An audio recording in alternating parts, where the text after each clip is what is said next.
nightmare begins. What do you know about the multiverse? Parallel universes. Another timeline, another universe.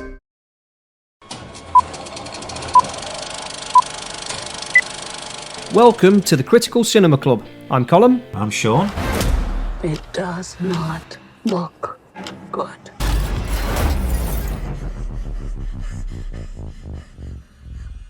What's happening? We started getting some visitors. Another timeline, another universe.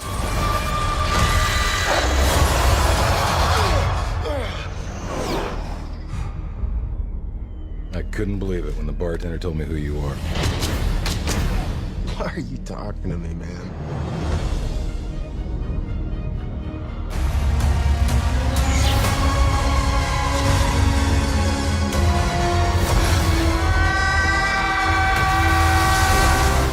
You have no idea what the consequences can be. You are? Hello, Peter. The nightmare begins. The thing with a multiverse is that it's a clever concept if it's not overdone. But it's essentially a trope. I like to call it like a remix. It's where we can't use that actor anymore, so we're going to multiverse it and we're going to use different actors to play the same character along a similar timeline if that timeline is verged off. Like the biggest example of that is the Star Trek reboot. Yes, that was questionable. In Star Trek 2009, this branch has been created. In effect, even though it's never really said in the movies, it's just for convenience, but they have in effect created a multiverse because now we've got this new series of events which mirror what happens in the original timeline, and it was a very convenient way of having new versions of the characters do new things where anything's possible but maintaining the integrity. Because what a lot of people worried about, and I was one of those people, are we saying that we're wiping out 40, 50 years worth of history here? I'd also say it didn't maintain any integrity, especially if you've watched Into Darkness. Oh my god. So they go back in time, and because something's different now, it's created a branch, and Spock talks about it. This is a whole new series of events, whatever our lives were. He basically says it to us, doesn't he, to say like, don't worry, your old Star Trek is fine, this is a new Star Trek. But let me put it to you, Star Trek 4, they go back in time to get some whales, things happen. Have they created a multiverse there? They have. They need some whales. And Star Trek 4, right, there's a probe or something come to Earth. It's looking for whales. I like that they never explain it, but it's making these noises, trying to contact whales. There's consequences there, though, isn't there? Yeah, it's good, because whales are actually extinct at this point. These noises they're making without knowing it, they're ripping the Earth to pieces by, without meaning to. And Spock, out of nowhere, why don't you go back in time, get some more? I don't know whose idea it is, right? Well, to be fair, Spock does a little bit of research. He translates to what it sounds like underwater, and he matches it up to humpback whale. That is actually brilliant. I like that. That's fine. The problem with it, right, is when I can't remember whose idea it is, but it's right, we need to go back and get some whales from the past. All of a sudden, Spock works out this equation, like fling around the sun. But he did it before, though, in TOS. Did he? That's how he knew how to do it. Right, I've been stumped here then. You have been stumped, and I've actually out Star Trekked you. If it's something they've done before and they know they can do it, why don't they do it again? Like, when the Borg would come in, or why didn't Spock do it again? I feel like we're in a paradox here. Yeah. We're creating our own little multiverse. So like the Best of Both Worlds episode where the Borg look unstoppable, Wolf 359 and all that. Do you remember that time Spock went back in time? Yeah. Let's get him to fling around the sun again. Say, hang on, everyone, Borg will come in. They shouldn't have done it, basically, because it's bullshit. You can't just chuck something like that in there and never use it ever again. That's basically what you're doing there. You're breaking every story that's going to follow after because you've always got that option. In Star Trek 2009, why didn't Spock just go back in time? Yeah. Right? So he's built this contraption that will cause a black hole. I want to address this now. He creates this device that has red matter. He's going to drop it to stop the supernova, whatever he is. I'll go back a month, because why are they doing it just in time? Dramatic. Yeah, I mean, Star Trek was probably one of the more widely watched films which kind of created this parallel universe. Without even meaning to, really. It didn't want to. It wasn't. The film wasn't about that. They did that because they wanted to appease older fans but gain new ones. One of the films that came out very recently, which is all multiverse based because it's got it in the title, which is completely pointless and didn't really work as a multiverse film, was Doctor Strange in a Multiverse of Madness. Which wasn't very mad, actually. It wasn't mad at all. They did that one scene when it kept jumping through different multiverses, and I thought, oh, this is quite interesting.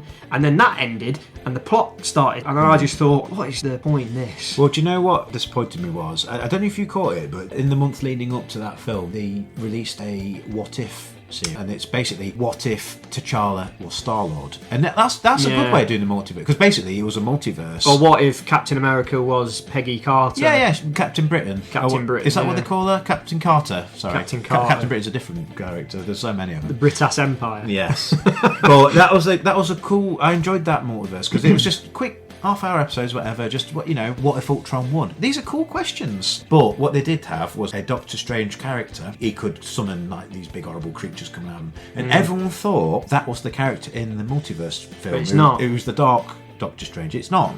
But that would have been a really cool time. But I had an inkling they wouldn't do that because, like how we discussed earlier, they wouldn't expect the average viewer to have watched a What If episode. Oh, Sam Raimi. Oh, you deserve better. The whole thing with Scarlet Witch being the bad guy and basically it becomes a horror movie. There were cool moments. For me, I think it was... The multiverse was just thrown in as a... Because it worked in Spider-Man Far From Home, and it worked brilliantly in that film. And that's an example you can categorise in where does multiverse work and where doesn't it work. Yeah, and where it doesn't work, it's just thrown in as a gimmick. Yeah, but the good thing, that has been part of Spider-Man's character for decades. The Spider-Verse is a thing. Well before... The reason we're talking about multiverses now is because all of a sudden it's everywhere in all the movies. Oh, yeah. But when I was watching the Fox cartoon back in the 90s, they had a Spider-Verse then. So Spider-Man had to go around all these universes. Yeah, when he actually had loads of arms and stuff. Well, that happened in the regular Spider-Man. Yeah. But I think he then maybe saw him again. But then you had Scarlet Spider from a different universe. Yeah. They even had Stan Lee. They had a... Oh, yeah. Yeah. They had a guy who just played Spider-Man on TV. Doc Ock Spider-Man as well, didn't they? There was a Spider-Man who was Doc Ock. Superior Spider-Man. Yeah. That's in one of the newer cartoons, I think. I don't think they did that in this one.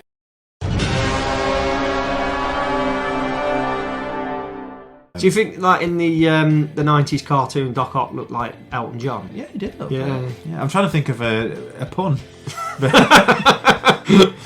Spider-Man does it so well. I mean, they even have the Spider-Verse movies that I don't know if you've seen. I haven't seen them. I keep meaning to watch them. Yeah, they're really, really, really good. I mean, to the point where, to me, maybe even the best representation of spider powers in a film. The second one, I was like really into. I thought it was so good, and that's where the multiverse is sort of done right. Because without spoiling it for you, the reason that there is a multiverse, it plays a huge part of the second movie, and so it's not just a gimmick, is what I'm saying. You can categorise these films into, multiverse films good, multiverse films bad. There is one film or group of films, and it kind of erupts into the second film more than anything, is Back to the Future creates a timeline there. Because what he goes back to isn't what he left. What he goes back to, he's got perfect family, perfect life. There should be two versions of him there, but he's essentially killed off the whole existence. But even in Back to the Future 2, when Biff steals the almanac, goes back in time, gives it to him, his younger self, makes himself rich, and then they go back to the 1985. Hey, it's all turned to hell and multiverse. We were talking about Multiverse of Madness. I was pumped to go into that film because they did that thing where they released something in marketing that entices you in. They revealed Wayne Rooney was in the movie. No, they didn't. But in a trailer, they hint that Professor X is going to be in the movie. And I was like, oh my God, it's happening. Yeah. They're bringing the X-Men in because they'd already had, I don't know if you saw it on WandaVision, Evan Peters showed up. He wasn't Quicksilver. It was a lie. He's just made to believe it's her brother. But it was naughty what they did there because they got people excited. Oh, of course they did. It's called fan baiting. Yes, but it was a bit naughty. Yeah. And then they did this thing where Professor X was going to be in the movie. And a Multiverse of Madness. I thought, and they just acquired the X-Men. And I thought, oh my! So I went in and I made sure we went to watch it at the cinema. And we sat and watched it. And Professor X is in it for 5 minutes. Right? Oh yeah. And then there's nothing of the X-Men. See, Patrick Stewart only agreed to do it as long as he can stay sat down. He plays the perfect character for that. I don't have to move, do I? Make it so. So good multiverse films, like one of the early ones, which I've seen you've written down. And I love this film, The One. It's probably the one multiverse movie that's any bloody good. Yeah, it's just the concept of it is Jet Li gets stronger and stronger by every variant of himself that he kills. Yeah, until he becomes the one. Yeah, he's going through all the I bet Marvel wish they thought of this because that would make a great story. But it is a good story, and I just remember that scene where there's two. There's two of them left, isn't there? And I always have this image of him picking up two motorbikes and and whacking a copper with two motorbikes. Yeah, that's a multiverse movie done right, and we talked about it a little bit, didn't we? Everything, everywhere, all at once. That got all the plaudits that it deserved. But have you ever tried to go back and watch it for a second time? Oh hell no! When I watched it the second time round, didn't get the same enjoyment out of it. A film like that is best watched once. Do you know what? It's a bit like an experience because you watch it. I just sort of knew it was about a multiverse. You go through the film and you experience it, and all these things are happening. 1 second they've got sausage fingers, whatever. That was funny. The further into the film it goes, the more surreal it becomes. Yeah. I tried to get my dad to watch it, and he was like, "I'm watching that." And then the film was over, and I thought, in some ways, that's what a good film should be, like an experience that, you watch it once, you think, wow, that was 2 hours of my life, that half of my life was worth it by watching that. It was worth it.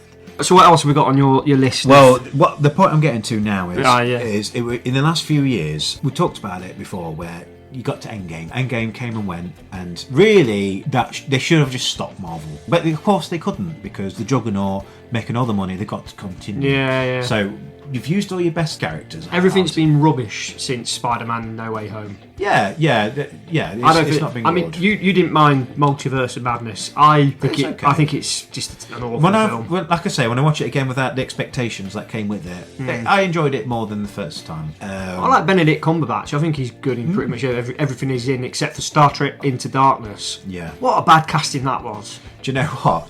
To boldly go where no film has gone before, they're straight back. Oh, of course they down are. the well. Oh, they have to milk it. This has been mentioned by Red Letter Media on the Plinkett reviews, where they have to go back and keep remaking, of course, Rafa Khan. Like Nemesis is a remake of Rafa Khan. The multiverse stuff now has become such a trope to milk member berries, and I think the biggest problem with this is The Flash. I didn't think The Flash was terrible, but I think me and you were probably the only two people in England that watched it. I watched it. I thought it was okay because it's based on the Flashpoint paradox. So that's an old, comic book event, and they made it into a really good cartoon movie. Yeah. So I don't know if it's coincidence all these multiverse movies are coming out at once, because I don't know what they're going to do once they're finished with this multiverse. Because where else have they got to go? They're painting themselves into a bit of a corner, really, because they're getting to the point now where the stakes have been lowered quite a lot. Because in Infinity War, half the universe blows to hell. It's all, oh my god, they're all good stakes. But now you've got a multiverse where it doesn't matter if someone dies. They've run out of ideas. Where do you go to from there? You've got a character and be killed, but they can but they're not dead, because you can just get a different Captain America from a different universe. And this is going to bring me on to the next thing. Is I like this episode of Star Trek. You said you like it, but I know that Mike from Red Letter Media hates this episode. Is Parallels. Because he's saying parallelograms, where Worf keeps jumping from one reality to the next, and little subtle changes at the start. I'm sure I came first. No, you came third, mate. Yeah. And then it completely drastically changes. Well, that was my introduction into what a multiverse was. I love that episode. I think it's excellent. But I think what Mike from Red Letter Media is quite rightly saying is that it means that your main characters in Star Trek, they're not unique. They can be copied billions and billions and billions, infinite times over, and it means that there's something not unique about them. Yeah, but anymore. hasn't that precedent already been set in the mirror universe? Because we know that those parallels are already in place. And again, that's another multiverse, mirror. Well, and that's probably my first introduction to I'm sure I saw that before I saw Parallels. Yeah, to be fair, I must have watched that as well. But Parallels took it one step further. Yeah. And it was just good because we've got that scene with all the Enterprises, and they've got the one Enterprise that don't want to go back. Yeah, you've got Riker who looks like he's not had a wash or a shave for a long time. So they're on the verge of destruction because the Borg have overrun their universe. So. And I was thought, oh wow, that's really interesting. Because I really enjoyed that. You get a little glance. They all look like interesting stories in themselves. Then they go back. And you want, wow, all these different cool... I enjoy that. There's so many things in Star Trek done well. Like the episode Tapestry, when Picard dies on the away mission. His electronic heart gives out. Q gives him a chance to live his life slightly differently by not having that... they get into that fight with an Nausicaan. And they don't get stabbed through the heart and everything. He goes back and... I think it's hilarious, that episode where he sees himself as he is then. Yeah. It was a bit like A Christmas Carol. Yeah. Which is ironic because he then does play that character. He does play Scrooge, doesn't he? Yeah, he Patrick does. Stewart. So, I mean, for me, The Flash feels more like a gimmick. It's just an excuse to do a CGI George Reeves or a CGI Nicolas Cage. My issue with that film, right? I like to see Michael Keaton back. He was, my first Batman. Yeah. Why not just do a Michael Keaton Batman movie 30 years later? Don't do any of this Flash business. What they ended up doing, they ended up marketing it almost like a Batman film that's got the Flash in it. Yeah. But what they did that purposely because of Ezra Miller. I think they was always going to do that because people love that Batman. But what they should have done then is just go full hog with it. Just have an old What they could have done, they could have done a Batman Beyond. If Batman wasn't in it, and this is why they did I it. probably wouldn't have seen it. I would have waited to watch it at home. But I wanted to see Michael Keaton in it. And, Yeah, that's why I went to see it. But then this raised another question for me, ironically, talking about the multiverse. I always assumed Batman Returns, Batman Forever, Batman and Robin. I always assumed that was the same Batman. Yeah, I did as well. But then when they showed George Clooney at the end, and he goes, "Who are you?" Yeah. That means it's a different Batman from Michael Keaton, right? It must be. Then that opens up other questions, because you've got Val Kilmer, who introduces the guy who played Robin. Chris O'Donnell. Yeah. Yeah. But in the next movie, he's George Clooney. Does that mean this is a different Robin from a different universe? But where does that leave Robert Pattinson's Batman? Well, that's a very separate Batman. Good. Again. I don't want that to have anything to do with any other superheroes or anything like that. I think they need to take that in a different direction to the DCEU stuff, because you know for a fact that multiverse stuff's not done. They're going to milk that cash cow. Although it's not really a cash cow, because the Flash lost money, didn't it? Yeah, Or- it's a poorly cow. it is a poor. It's a really There's badly no milk milk. cow. The teat's gone dry. I think one of the other things with the multiverse, just to jump back into this, it's also an excuse to bring back past actors in roles. Which ruins the state, because we talked about it a little bit ago, but that means nothing matters anymore. Yeah. Because if you've got a situation now where any character can be revived by proxy of having come from another universe, then nothing matters anymore. The No. state, you know, No. when a character dies in the Marvel universe, I cheer. Woohoo! yeah, I mean, that's just the superhuman, you know, the superhero genre in general, really. I mean, even Vision were brought back. I think superheroes is going to go the way of the Western. Problem with it has made so much money and continues to make money that they won't let it die. No, Them no. in charge, because if you don't make an Iron Man movie or whatever, that's why they end up having to kill half of these characters off. It's so watered down though, because there's so many things going on. Look how many films. When did Iron Man first come out? Was that 2008? And you know, that's not that long ago, really. 15 years. It's not that long in the grand scheme of things. How many films have they done in 15 years? Oh, it's been an absolute juggernaut. You can't deny that it's been a big money earner for, let's face it, for a company before Disney bought them, a company that was on its arse.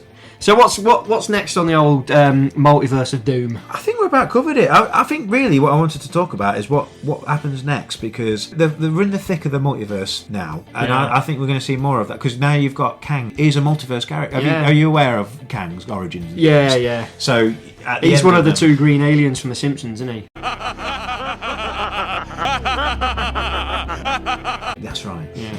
At the end of the latest Ant-Man movie, there's like a court of Kangs, and they're all from different multiverses. Kang Court. What's that setting up is all these Kangs are going to come into these multiverses, and you'll probably see a bit more in Loki season 2 and things.